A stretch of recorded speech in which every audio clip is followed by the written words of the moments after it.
Both boats still early. 1 minute to go. No more turns as Kayard with the white flag. As Terry Hutchinson just waits. Look for the New Zealanders here to try and get ARTEMIS slow. And are ARTEMIS going to roll out of there? We're setting up here possibly for a split tack start.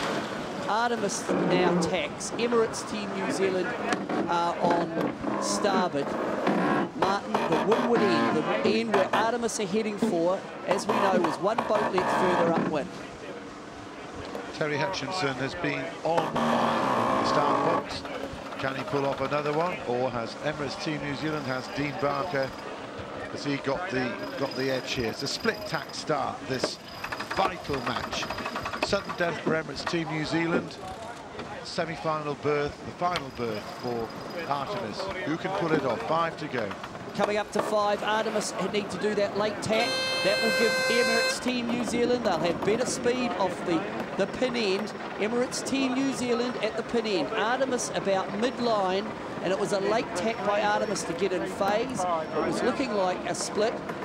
So the New Zealanders will be bow forward, but ARTEMIS have that right-hand advantage. Crossing if we can, so look for a close cross here.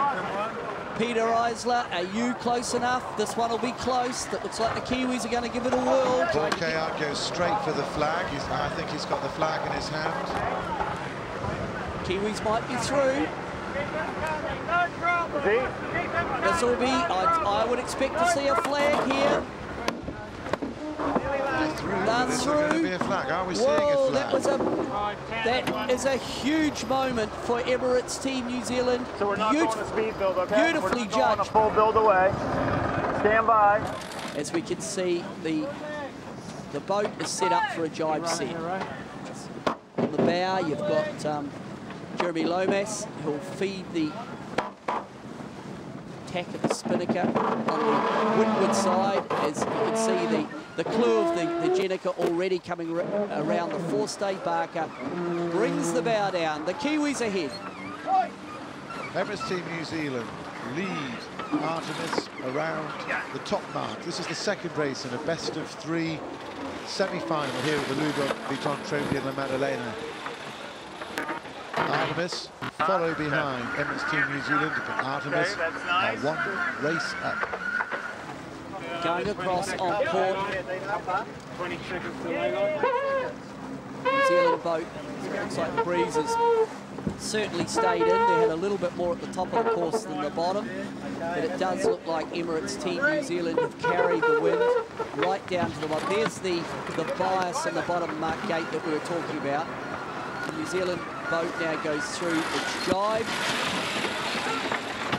As they jibe through, once the Jenica is set, look for the Genoa to be hoisted immediately. Up it goes as they sheet on hard to make sure that the Jenica is full. Emirates Team New Zealand now just coming up to 4 boat lengths from the bottom mark, heading towards, looking down the course, that the right hand. Of course, that will put them on the left hand, and all through this regatta, the team have liked that left hand. Barker calling the takedown. In come the New Zealanders.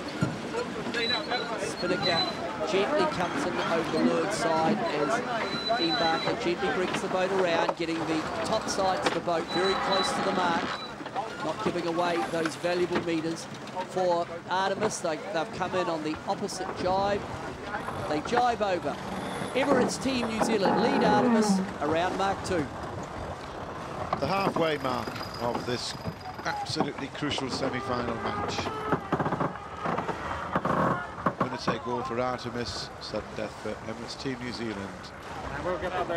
We can see the New Zealand boat setting up as Jeremy Lomas and Richard Meacham, who works the middle of the bow, they do their work as Emirates Team New Zealand come right in on a finer ley line this time, just soaking down on ARTEMIS, just trying to put a bit of shadowing effect onto the trailing boat. We can see the Genoa there with light halyard tension, just trying to optimise the work of the Genoa. But looking at that, it looks like the New Zealanders are in fact set up again for a jibe set at the top mark. There's no pole on the windward side of the forestay. You can already see the clue of the Jenica around the forestay, the green, iridescent green clue, as Barker will go into a turn, not turning too tight. You can see they gently turn the boat, and Artemis, Peter, coming into that top mark a bit thin. That's going to slow them up. Yeah, they got a bit of dirty air from Emirates Team New Zealand in that last 30 seconds, and that pushed them down a little bit lower. The current pushed them down away from the mark. So they will be slower as they go around than they were the last time. On the run for home now, Emirates Team New Zealand lead Artemis by 29 seconds at Mark 3. Leading on the water, trailing on the scoreboard. As the New Zealanders now drift down towards the finish.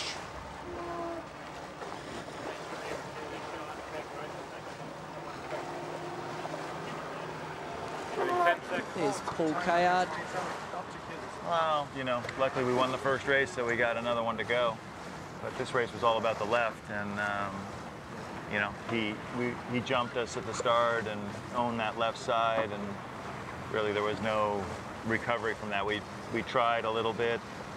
On the last run, we just took a big stab to the out to the side, just because there's no way we're going to pass him by following him. So,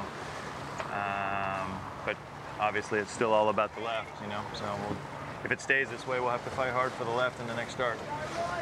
This is more of a one-sided track than it's been. But as far as the racing sailors go, I mean, these guys are all pros.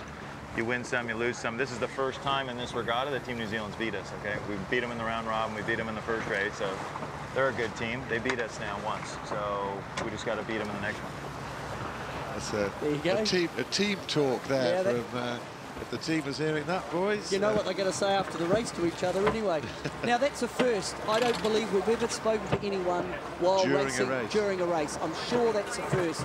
So Emirates Team New Zealand go down over the line.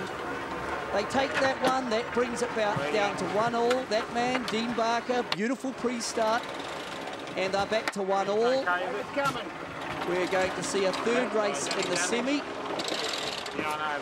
Basically, the plan was what we executed in the end, was to start to the left of them and go to the left and get the best pressure, which Bisho spotted up the rig, which was what this race was all about, just staying in the breeze, and same reason when down the run, just trying to get to that side of the race course. It was a good race.